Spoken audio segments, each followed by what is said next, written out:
Acting like building leaders all around the world. Let us keep our dreams alive. Cause tomorrow's gonna be a better day.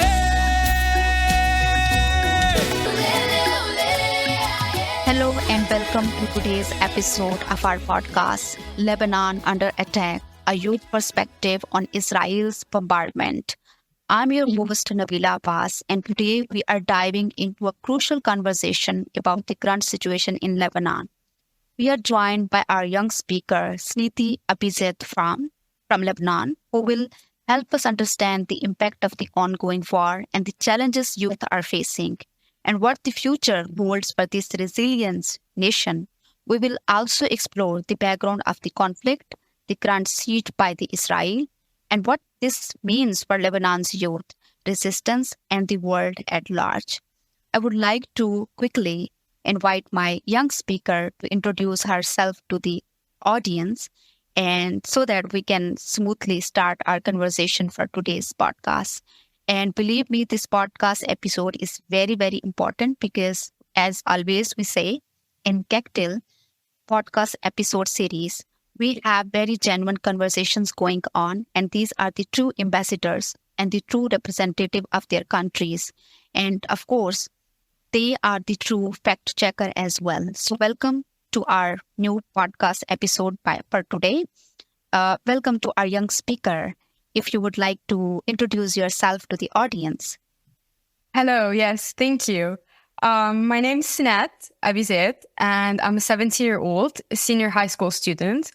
I plan to pursue a higher education in economics, and I'm driven by ambition and my love for learning. I would also love to influence countries with economic policies, and I believe that I have a unique perspective that sets me apart from many within that region. This is so great, and we warmly welcome you here, and we truly encourage your participation for today's episode, which is, of course, very, very important, and your voice does also matter. So let's just start our conversation very smoothly. Can you describe what daily life looks like right now in Lebanon, especially for young people like yourself? How are they coping with the siege and the bombings and the uncertainty? How you would like to describe it to the audience? Yes, life here in Lebanon has changed a lot because of the ongoing conflict and so-called war. Especially for us young people, I feel like there's a lot of uncertainty and every day feels like you're waiting for the next bad thing to happen. For most students, going to school is almost impossible. Most students, particularly those that have gone away from city centers to rural areas, it's considered safer there, but they have no choice to rely on so-called online education, which truly is not effective at all due to our unstable internet connection and power outages. I feel like it's frustrating because it's their education is on pause and it doesn't feel like anyone really knows how to fix that. Yet at the same time, I feel like there are those who are still able to go to school in person, and these students live in areas that have not been directly affected by the bombings, like me, for example. But even for them, there's no sense of safety, let alone a way to really focus on the school material. You know, one day things seem to be okay. The next day you hear about another attack. No one feels completely safe, and it takes a toll on all of us. Parents especially, I feel like they're really struggling to stay strong for their kids, trying to keep life as normal as possible without trying to drain them with the constant news, war updates. Yeah, so this is really hard to hear all these things, what you have just described, and we can truly understand that how the harsh circumstances are going to be in the future as well. And as usual, in our podcast series, we always have some quick checking with the guest. And you already have mentioned that schools and universities are not, completely open at the moment. Would you like to fact check again if these are partially closed or completely closed, and how the education system right now is going in Lebanon in different parts maybe? And of course, in war zone or maybe those areas which are almost affected. Of course, we have seen some of the news and graphics and images where there are some, news that some schools are also being hit by the Israeli bombing. If you can fact check that as well. Yes, yes. I feel like public schools, especially those within the region area that's been attacked, they have been closed and they're relying right now on online learning simply. And some of them have not even opened yet, you know. However, there are like private schools and some universities that are not really affected by the current situation.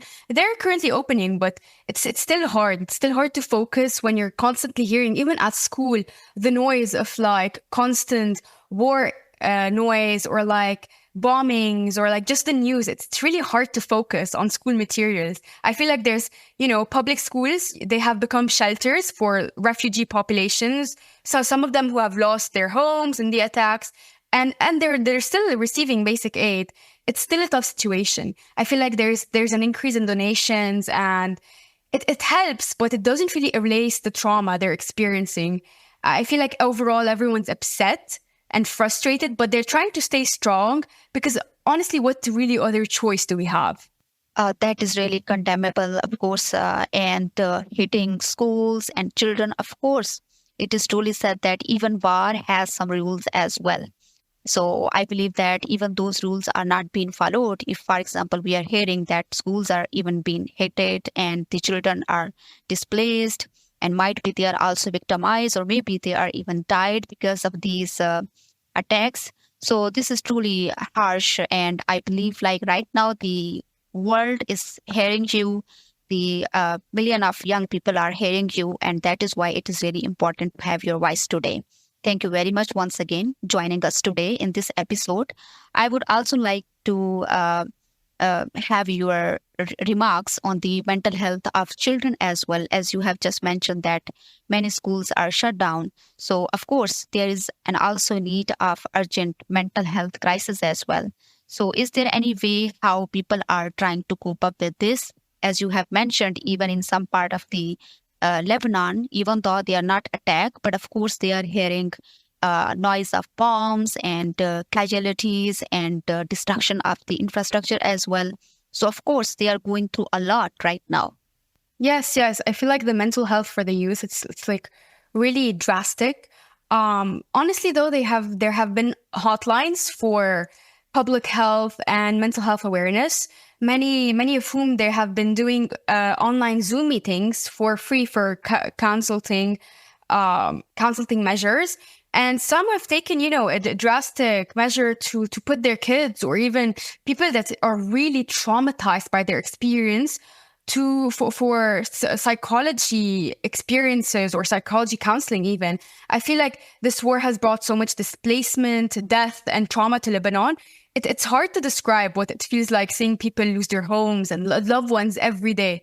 So many families have been forced to flee to different areas or even outside the country, and those who stay behind, they're trying to survive in incredibly harsh conditions. The trauma from all of this is really real, and especially from the young generations. Yeah, that is truly sad. That is truly sad. And of course, our audience, of course, like people have this vague idea that what is actually happening in Lebanon, and they are very curious about it as well. For example, what is the background of this even war being happening in this world? I just wanted to quote one reference to my audience that according to recent reports, Israel's bombardment of Lebanon has intensified as part of the wider conflict with Hezbollah, leading to significant damage to infrastructure and civilian casualties. And the news resource for this reference is UN and Al Jazeera reports on the current bombings. I know, Sinette, you are too young to respond on such questions, but if you still want to give your reviews on this reference as well. Yes, yes, I could. Honestly, I would also want to give a bit of a background information on the historical tensions, you know, between like the whole situation that has happened for those who might not really understand. I feel like the tension between Lebanon and Israel, it has been really going on for a really long time. It started really after Israel was created, I feel like in 1948. And a lot of Palestinians ended up in Lebanon as refugees. which caused a lot of problems inside Lebanon. But things really escalated during the Lebanese civil war in the 70s. Around that time, Palestinian groups were fighting from Lebanon, and Israel got involved, which eventually led them to invading in 1982. And that invasion turned into a real occupation for down there in Lebanon for years. So things even got even more complicated with the rise of Hezbollah, which is an armed group backed up by Iran. And they've been a big part of the conflict, especially along the border with Israel. Since then, I feel like we've seen clashes break out every few years with major conflicts happening, like for us, for example, in 2006 and like now recently again, which is like, it's really complicated situation. But at the end of the day, it's the civilians who suffer the most. Yeah, that is 100% correct. As you have mentioned, that ultimately these are the civilians whom are being suffering and being victimized because of these consequences. Of course, they are like innocent and they have their dreams, they have their hopes, and they want to live a normal life, and who don't want to in this world.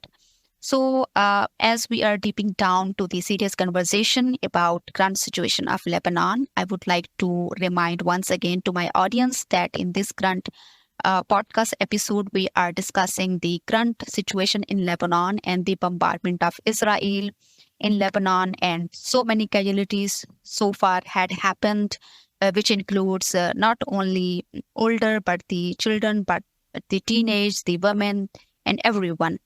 And if we talk about the long-term consequences of this conflict, I would like to ask you, like, what have been the immediate and long-term consequences of this war on Lebanese society, particularly for the youth, like as you yourself as well, how you see things in the future, and how you see your country either progressing, recovering, or what are the consequences? Yeah, I feel like, honestly, it's really hard to say what the future holds for Lebanon because like things feel so uncertain right now. I feel like the devastation, that's happening from this conflict it's massive, and it's affecting everything, from people's lives to the general hope for the future. I feel like a lot of young people are just wondering if there's even a future for us here. We're seeing more and more people wanting to leave the country because they don't see a way out of the chaos. But even with all the destruction, I feel like there's still a path to this recovery and like peace. And it's not just going to be easy, but it will take a lot of time. And I feel like the Lebanese people have always been resilient. We've been through so much already, and there's this like strength in our culture that pushes us to keep going, even when things seem impossible. I feel like for recovery, it's going to take a lot of rebuilding physically, emotionally, and like mentally even. I feel like we'll need international support a lot, and we need strong leadership that's focused on like bringing the country back together instead of like driving it further. As for peace for right now, I would say it's like something that most of us desperately want, but that feels distant right now. I feel like there's hope, but we have like a long way to go before we can feel like we're on stable grounds again. Yeah, and I would also like to quote a reference here, like data from Human Rights Watch indicates that ongoing conflicts have created severe economic and social instability in Lebanon, exacerbating unemployment and poverty, especially among young people, as you already have mentioned as well. So, how do you see the economic situation of Lebanon right now?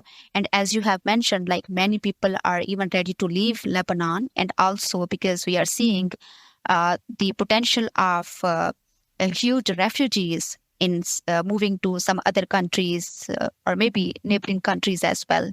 So, what is the estimation of these refugees? What is the potential? How the world can see them as a refugee? Are they ready to welcome them or not? What are some core problems of refugees as well from Lebanon? Like, what is happening in your surrounding? I feel like the refugees, to a degree, they're causing a bit of a strain for the country. I feel like the country is already in a drainage hole, so it's like I feel it's being densed more economically within like the whole refugee situation even more, which is like everybody's moved from like the south area towards like areas that are like considered safer from the current regional war. But really, who are we to tell how safe it is? A region is. You can just never know when they're just going to bomb it. For instance, I feel like they've bombed many Christian considered regions, which have been surprising since it hasn't been really considered a Christian war. I feel like it's more considered within their region of Hezbollah's instance. But I feel like also young people in Lebanon are reacting into different ways. It's really depends on their personal situations. I feel like a lot of them are feeling overwhelmed and frustrated. They're struggling to see a future here, especially with the constant threat of violence and instability. So yeah, I feel like a good number of them are thinking about leaving the country for better opportunities. It's heartbreaking to say because there's so much talent and potential among the youth, but they feel like they have to go somewhere else to actually build a life for themselves. But on the other hand, I would say there are also young people who are trying to stay hopeful. I know many, for instance, and they're actively looking for ways to make a difference. They believe in Lebanon and they really want to fight for a future here, despite all the challenges. So I feel it's like more of a mix of hope and despair, with many feelings torn between trying to create a better future in Lebanon and versus seeking safety and stability abroad. So it's a tough choice. And I think a lot of us are still trying to figure out the balance between that. Yeah, thank you very much for all these facts and figures. And of course, like everyone is looking for a better future and they deserve so as well. I just want to hear more about your opinions and reviews. Do you think that the whole Middle East at the moment is on fire, like they are like on danger? For example, the war is moving from one part to another, from another to the third part, and it is not stopping yet. And it looks like the whole Middle East is under siege. So how do people think that they can move to another neighboring country? And who is the most welcoming country at the moment? Because I believe like in the Middle East, around the surrounding, almost all neighboring countries are either being affected with the war, or maybe they are already bearing the consequences of some other war and they are just recovering maybe, or maybe they are also even under war. So like I can see there are no ways how people are trying to cope up with this situation. Yeah, I feel like the war is really moving into like the entire Middle East. It is really spreading. And I feel like it's a tough choice to really say which country is really the safest to go to, because I don't feel like most countries are really welcoming. I feel like they're all trying to stay away from the war as much as possible, especially when it's involving, like very high powers. It's very effective. I mean, like a lot of countries are getting involved into this and it's just damaging a lot. I would not consider, most countries as safe, because you can just never know what would happen, who would get involved all of a sudden. I feel like, France has been very welcoming for Lebanese people. And Brazil, for instance, it has a major amount of Lebanese people. But then again, I don't really believe that at the moment they're really welcoming a lot of people, just because of the really high tension. And I feel like they would be scared as well, for their country to be at risk of all of this. But we feel like we are getting a lot of support from abroad, which is it's good. It's good to say, but you can never really know what their point or their stance is really, with the support. How their point of view is really coming across. Is it just as a way for altruism, for them to really just be kind and caring, or just as a tactic, really? Thank you very much for this quick response. We also have seen and watched some of the very intensified videos of Israeli army, where they are even raising their Israeli flag on some of the land, some of the part of the land of Lebanon. So I think most of the people, even from West Europe, from wherever they are, I have seen like very good comments where they are defending the identity of Lebanon, and they are accusing Israeli army snatching lands of other countries. So we have seen such comments on the videos as well. I know like people have very much clarity that what Israel is doing, what is their like how brutal they are. So how the Lebanon, how your people in country are responding to these videos and these harsh siege and harsh occupation of land. Maybe we can expect, for example, Israel is also trying to occupy Lebanon's land as well, just like Palestine. So, how your people are responding to these videos?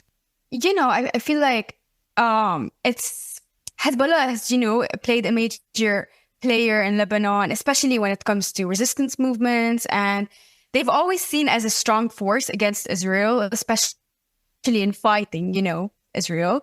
And I think they've gained a lot of support for that. In the current conflict, Hezbollah's, definitely involved, launching attacks, getting involved along the southern border. It's no surprise, given their history and how they position themselves as defenders of Iran. But I feel like how our people view them, it's really divided. I feel like some see Hezbollah as necessary, especially when it comes to defending the country, and they appreciate the protection they provide. Others, I feel like they're more critical and cynical. They're frustrated because like Hezbollah's involvement often escalated the situation, that it feels like they've put the whole country at risk, and they don't really always agree with Hezbollah's, political influence and the fact that they're backed up by foreign powers like Iran. So it's really complicated because it's like while they've been able to resist Israel, their presence also ties Lebanon to endless cycles of conflict. So I think it's a mix of support and frustration among like just general people of Lebanon. And I feel like, so some of them view them as heroes and others just want a way out of this constant state of war. But as for Israel, I feel like most Lebanese people are more on, just protesting and just hoping that this situation would just end. The Lebanese people want nothing but peace. So the fact that they're just brought into this sudden war that they just want nothing to do with, it's really devastating, to say honestly, especially with the current economical situation that this country's been going through. It's draining the country even further. I don't think we can even handle that, Yeah, you have highlighted, very important points as well. For example, this is an escalated consequences by the Hezbollah might be, as you have mentioned, and also because now we are hearing most intensified news about Hamas as well, Hamas group as well. These are like two main groups, Hamas and Hezbollah, from where it has just started among Israel and these two different groups. And of course, it is very obvious that in the Middle East, because all the neighboring countries have very close a border sharing policy, and we never know that these groups are taking shelter wherever they are just trying to fight with Israeli army.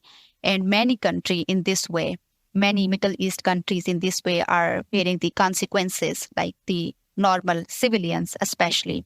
So for our listeners, once again, who might not be familiar that what is happening in Lebanon and what is the actually brief background of this conflict, the conflict between Lebanon and Israel, particularly Hezbollah's involvement, dates back to the Israeli invasion in 1982, followed by several wars, including the 2006 conflict.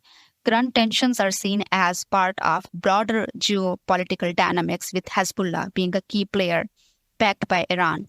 So right now we are having a very smooth conversation with one of our young speakers from Lebanon, and we also had been going through a lot of good fact-checking as well. So I would like to ask you, as you have mentioned that many people, young people in Lebanon are protesting because they need peace than nothing. And of course, no one needs war in their country because youth have so many dreams and they deserve to achieve and fulfill those dreams in their life. Would you like to share any personal stories of resistance, protest, how youth and different groups of youth are responding? Are they coming out of their homes? What is their strategy for protest, for example? Are these impactful, or maybe what are some smart strategies or maybe they should be from the group of the youth from Lebanon, so that they can have a great impact on the world and to seek for the help? Like, what are the some personal stories happening in your surrounding? Honestly, I feel like for the youth to start, I feel like as for protests, I don't think I've heard of any protests that are like going on the street and just raising posters and just protesting. I don't really feel like our country, handles that, because like I don't think the people really feel that anyone listens. They've tried that, years ago when the situation first started in Lebanon economically, but yet no one listened. So I feel like they've just given up within this method. And now I feel like it's more raising awareness through social media and like posting stories, reposting awareness, sharing hotlines, numbers, and just, raising very much awareness and saving money for people that really need it during this tough time. I feel like personally, my example, it's been really hard to handle. I live in an area personally, and it's between midnight and 6 a.m. and you can constantly hear the warplanes. Some nights, they fly so low that it feels like they're right above us, and it's impossible to sleep when you're just, waiting for like something to happen. Currently, I've used to struggle with insomnia for like the past 2 weeks because of it. Even like during the day when things are a bit calmer, I'm still on edge because of my lack of sleep. So like the hardest parts, like there's no escape from this anxiety. It's not just me. I feel like all of my friends and like the people that I know are dealing with the same thing. We go through these moments where you're just trying to live normally, but then the noise of war brings you back to reality. That constant feeling of uncertainty and like fear is something I never thought I'd experience in my own home, especially that our parents, used to tell us the same stories from their generation. Like I've been hearing the exact same like warplanes at school when I'm currently supposed to like be focusing on the school material and studying, and it's very frustrating. I don't know how much, for like my friends, they are focusing on the entire school materials, and it's like they don't really stop the exams. No one really waits for you. The education system does not wait for you until, your mental state is better so you can just do exams, because like, our education is like at risk. So we have to constantly keep on learning through this like mentally challenging state. Yeah, that is a big question to the world as well. When you said that, what you said that about education, because I'm also from an education background. I'm an educationist, so I know that education is the basic right for every child, every teen, every adult. And of course, education should be taught in a very peaceful way. And educational institute must be respected. Even as I have mentioned, even during the wars, wars have rules as well. But in this world, like these wars are like, we cannot say like these are war. These are maybe genocides happening. These are the brutality happening against one group or one, country. So that is beyond war, I would say. And in terms of education, because UN has so many policies about human rights, about basic education and other SDGs. So it is a big question to UN as well, that how they would like to retrieve the education system in conflict zone areas and what are their core strategies so that no one should left behind. It is a great challenge for them as well.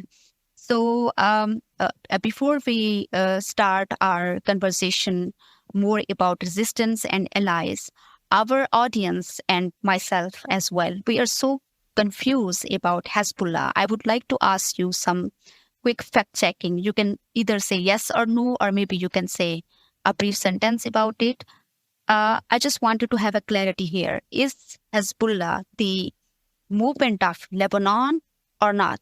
I feel like Hezbollah has been a really strong movement in Lebanon. I feel like it has been, a major player in Lebanon because, without it, I don't really feel that Lebanon would be in the drastic situation it is right now. So when you say that, okay, like it is the movement of Lebanon and it's a great movement though as well. So how you see the involvement of Hezbollah in Lebanon versus in Palestine as well? And then an intensified war with Israel as well? I feel like they've always been, a strong force, especially, against Israel. It's really frustrating. I feel like they're the main purpose of what's gotten this country into this just crash and downplay. But I feel like, the more they're getting involved, the worse the situation is getting. So I'm not really sure the way out of this because of their current presence. So maybe I would say, if their current presence is gone, then maybe I would have better hope for this country, I'd say. Yeah, like of course there's a confusion as well because now the circumstances are getting more intensified than before.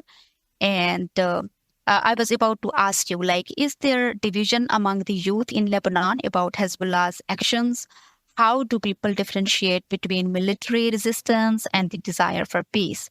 Like, is there any diverse group of youth responding in a different way? Yeah. I feel like, the youth are very conflicted. I feel like for them, there it's like the war and the conflict has always been there. I feel like that we've been grown up to hearing about it from my parents. So, seeing it in the news now and just living it firsthand. So in a way, the war has become normalized for many of us. But it's just a part of life, which is really sad to say. You wake up and you hear a new clash or bombing and you just keep on going with your day because, like, honestly, what else can you do? But at the same time, I feel like there's still part of us that holds for peace. And I think most of us just want a peaceful life where we don't have to, like, think about war, displacement, and death all the time.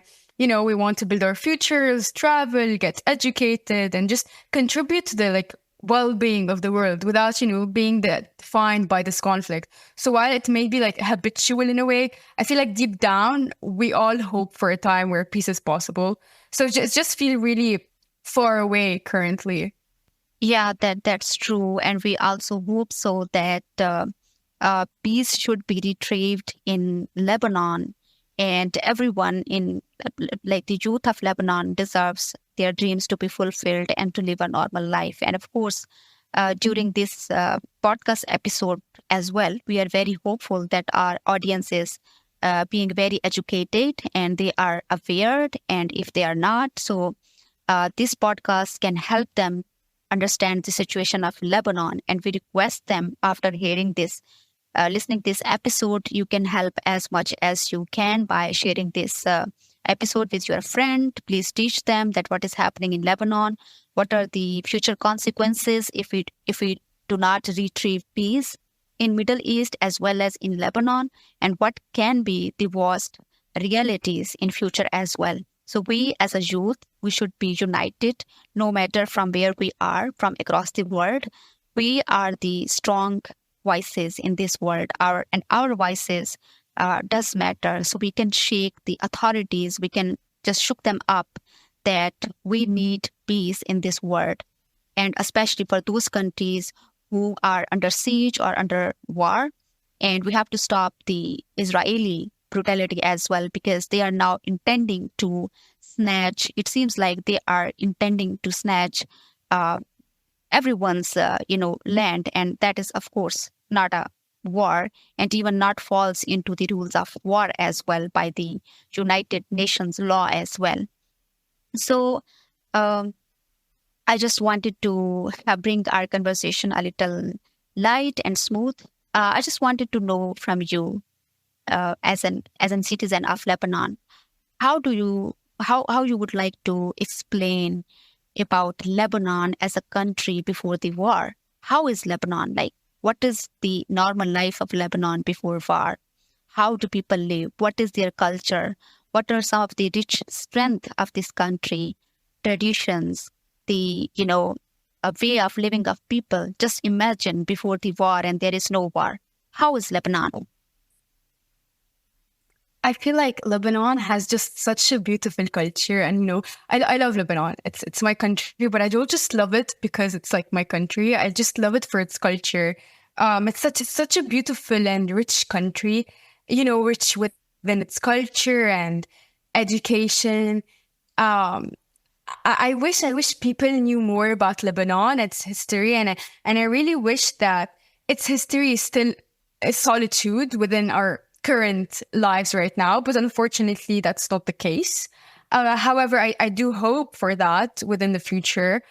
um, Lebanon is a very diverse country. I feel like there's a bit of everything, you know. For instance, I could just give a very silly example, but you can go to like the beach within the same day of like going to the mountains and just go and ski. So that's one of its diversity. It's a country where you can just do pretty much everything. But back then it was much more stable and much more free. I feel like within like self-expression and just within like the people.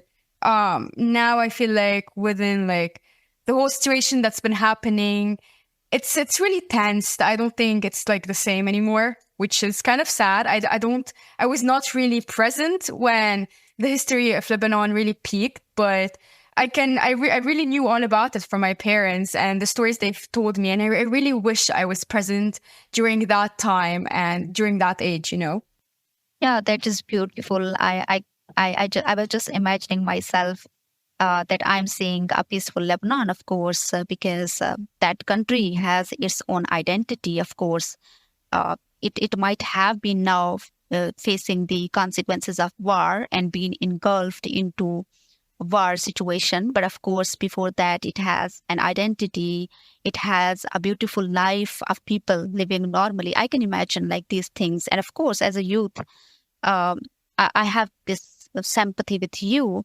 And I also want peace in this world, not me, but the rest of the youth as well from across the world. And I encourage them to promote peace as much as we can. So here I'm just going to highlight a very important issue, because in war and conflict zone areas, we always talk about children's safety, of course. We talk about women's safety, and we always condemn these activities that even war has some rules and children and women should not be violated. And now we have seen things beyond even violation. Even they are, targeted, they are even shot down, and we have been hearing so many casualties of children in Palestine as well, in Lebanon as well. So here comes a very important crisis, that is medical crisis. In Palestine, we have seen very severe graphic and images where now even the hospitals are destroyed, and even their medical camps are being set on fire. And I think this is one of the low standard example of, breaking humanity and not respecting the humanity. So how is medical situation in Lebanon? How the medical aid is being provided to people, those whom are affected? How the medical emergency is working there, and what is the more like need of medical aid in Lebanon? Are the hospitals safe as well? Well, currently the hospitals are packed with injured people, unfortunately, and many people that are hurt because of the current situation. They've taken doctors from all over the hospitals just to, help patients and provide the necessary care for them. It's currently really hard to get into a hospital. So sometimes, many people are just, dying on the streets, especially if they can't afford insurance or just like medical expenses. With the current inflation that's been happening in Lebanon, medical expenditures and just the overall economy in Lebanon has been, at a crisis. So the prices of medical equipment, let alone medicines or just anything that has to do with medical safety, has been an increased pricing. So so many people can't afford that, and it's really sad to say that people live throughout their whole entire life just to then die or just lose hope by just their country, or like the conflict that's been happening within their country, because they just can't provide basic aid or safety for the people around it. Though I do want to highlight there have been many donations coming abroad for Lebanon, which is really livable. But I could say I don't know how much that's really effective. I don't know how much that's really being given out to the people, because while I really want to mention that the incident that happened to the poor of Beirut a couple years ago, a lot of, medical and food aid has been given to the Lebanese people as well, but we didn't really see any of them. So I can't really tell if we are really seeing the donations that are coming from abroad or not. That is devastating to hear all these things. And of course, medical crisis is happening all over the Middle East. And I hope people should understand the situation, and all the UN authorities who can urgently help and aid people. That is very, very much needed at the moment. I would also like to ask you, as a citizen of Lebanon, how do you see the Islamic, Organization of Islamic Cooperation respond to Lebanon situation? And do you think that their statements, or maybe do you see any contribution from them? For example, as a citizen, what emotions you have, and what message you want to convey to the organizations of Islamic cooperation? We have more than 17 countries in OIC. So how you would like to respond to this? How are your emotions? Oh, yeah. I feel like many Islamic organizations and just Islamic people have been really supportive about Lebanon, I'd say. I know many of my friends that are considered Islams, and that they've really, supported Lebanon, and they're just there. And even many of them, they have been supporting Lebanon from abroad, which is really... It's really great to hear. I love to see it. I love to see people that are really sticking out with their country, especially while not being, physically present there. I feel like I would want the world to know, and especially the Islamic organizations, that thank you for the support. And I feel like we are incredibly resilient and full of potential. And I hope, we always face many challenges, especially right now. But I feel like despite the chaos, there's still a deep love for our country, especially the Islamic people. I feel like they still do love our country in some way. I don't know. I just feel like they do. And, there's a strong desire for peace and stability. And I feel like we just want to be heard, and we want our stories to matter.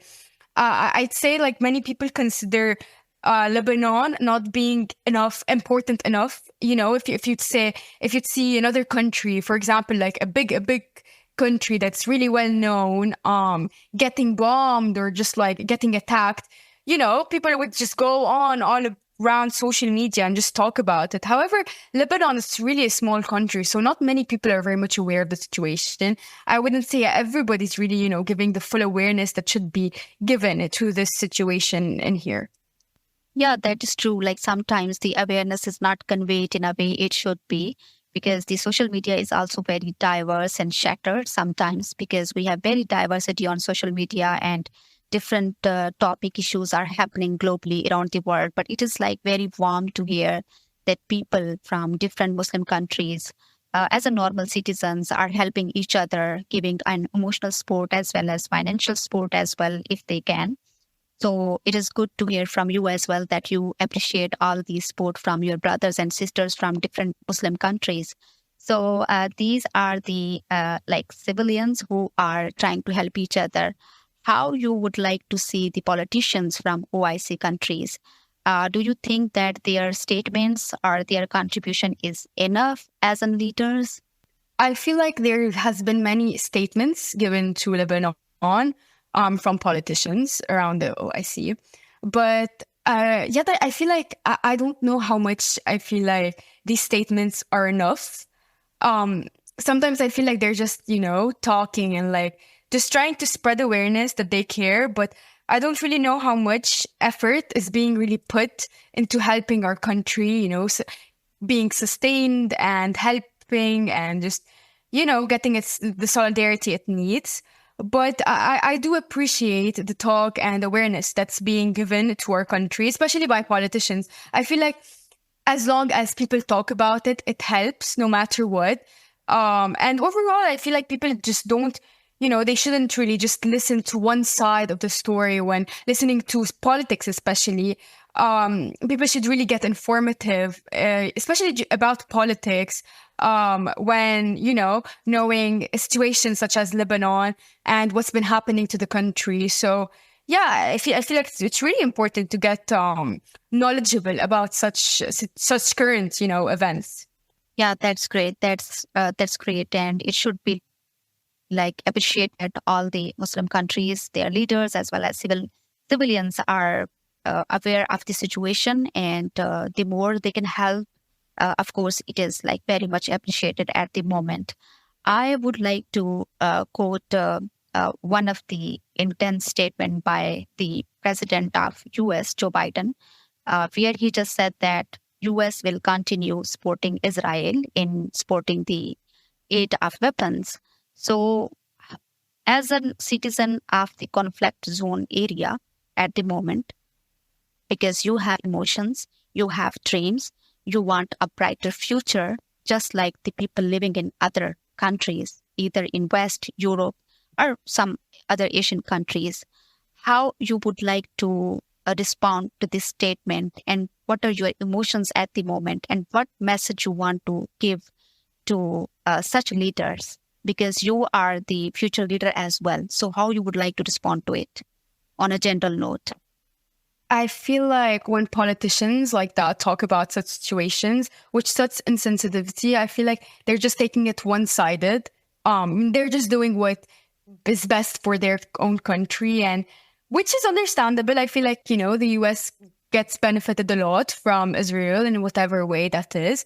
However, I feel like there's really many other considered strong countries that are backing up Lebanon, and in the exact same way, maybe not as strong as the US, but I feel like as long as there's something, it's still impactful.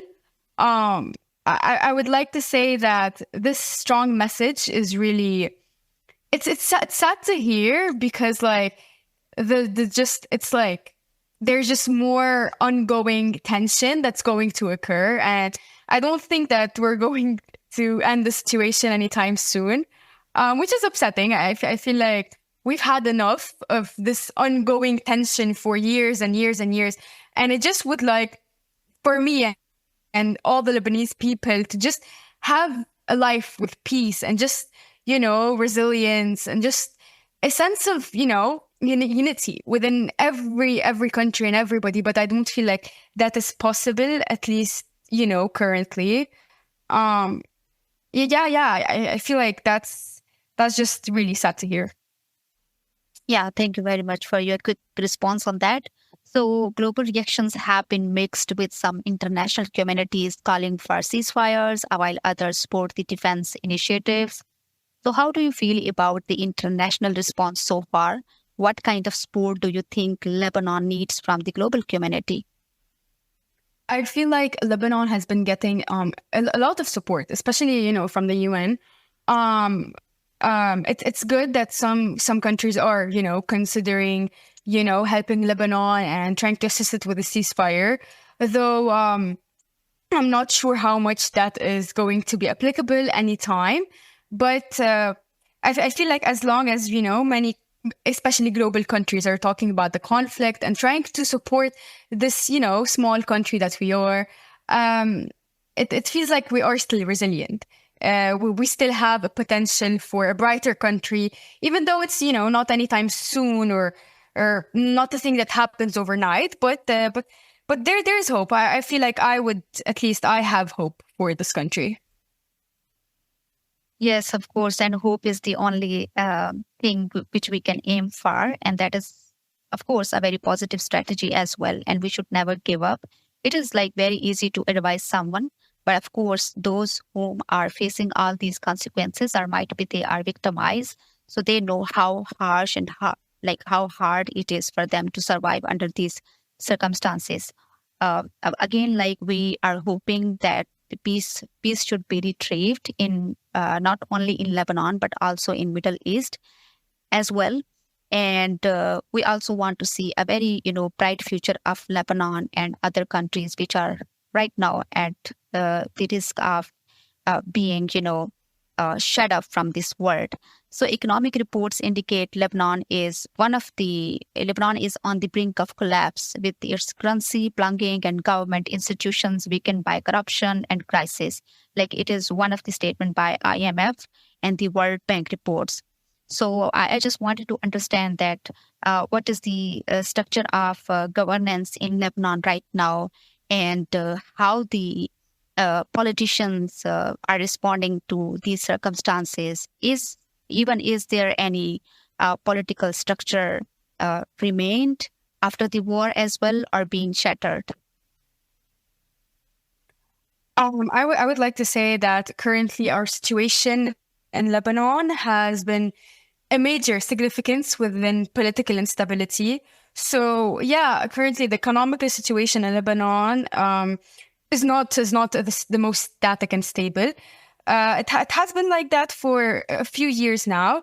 So I'm not really sure what's up with that for the future.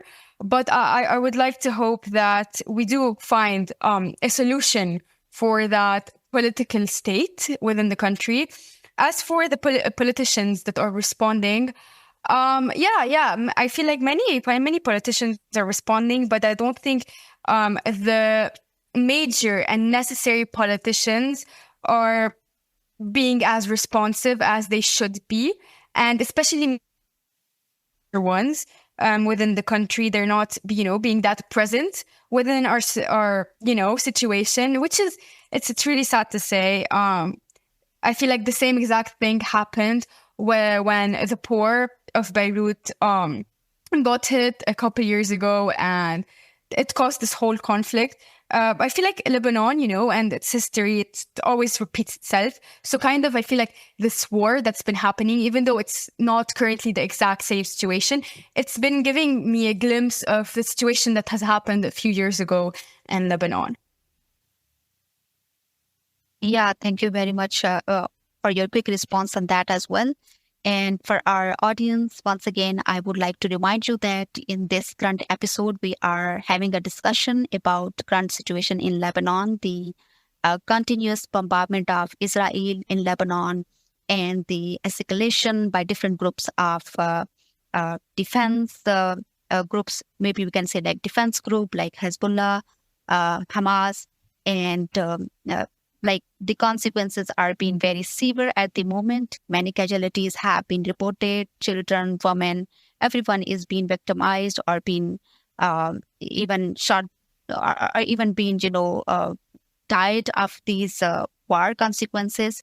So as a youth from across the world, we request everyone that you should educate your fellows about the current situation of Lebanon. Please do share this episode as much as you can so that they can have a clarity that what is happening in Lebanon.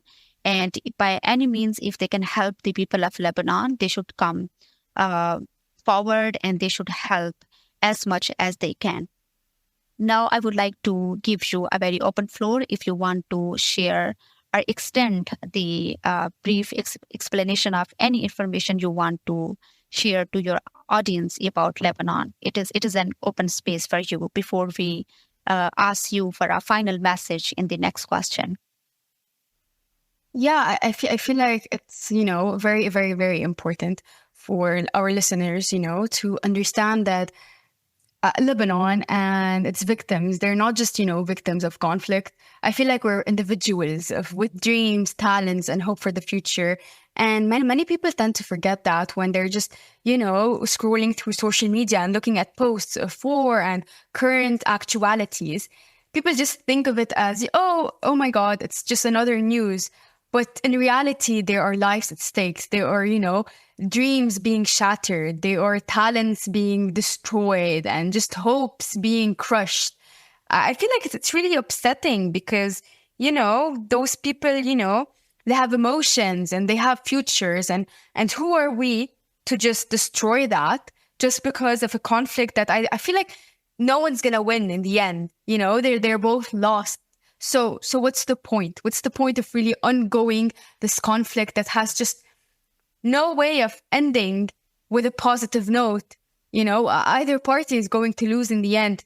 no matter which one, won in quotations, I feel like they both lost, because if they really, won, there's still many victims and many people have been injured and deaths happen and trauma. And who are we to really put that onto people as an emotional load and like a mental load onto them, with already the situation that's, happening in Lebanon, and it's like financial and political situation. It's even more draining. I feel like, with the whole entire situation that's been happening, people just, feel like there's no future forward. There's no potential forward, because all what's been happening is just, it's going downhill from day to day. So it's like, where is it really the threshold? Where is it really is a way to get through all of this? Where's the rainbow at the end of, the cloud? I don't know. I just feel like I'm a really hopeful person. So I just really want for all the situation to end, and just to have my Lebanon back, to have the Lebanon that my parents used to talk to me about. And I used to always dream about living, within that Lebanon. Yeah, like despite of all these, severe situation and consequences happening in Lebanon, it is like very beautiful to hear from you that when you said that I'm very hopeful person. So I think that is a kind of positivity.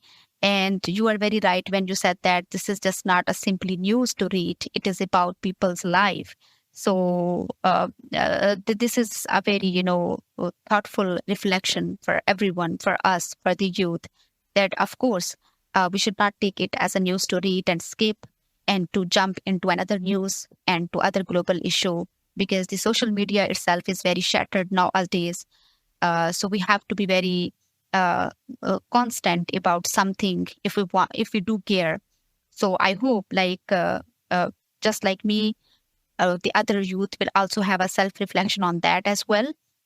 So thank you very much for your brave step and for your courage to come to this podcast episode and to discuss about your country's situation, and being so loyal and patriotic about your country, about your youth lives in Lebanon.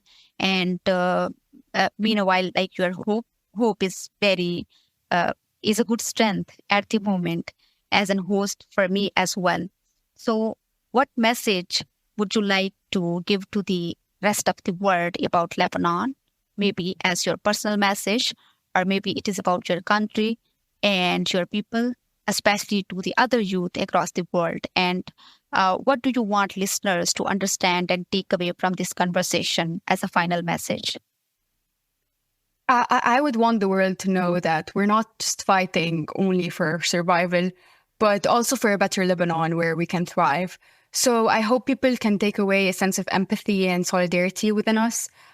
Support and awareness, can go a long way in helping us rebuild and heal. I feel like the more people understand our struggles and hopes, the closer we get to creating a future where Lebanon can truly evolve. I feel like there's honestly been some support and awareness from various organizations and countries, though it often feels like it's not enough. Lebanon needs more than just temporary aid.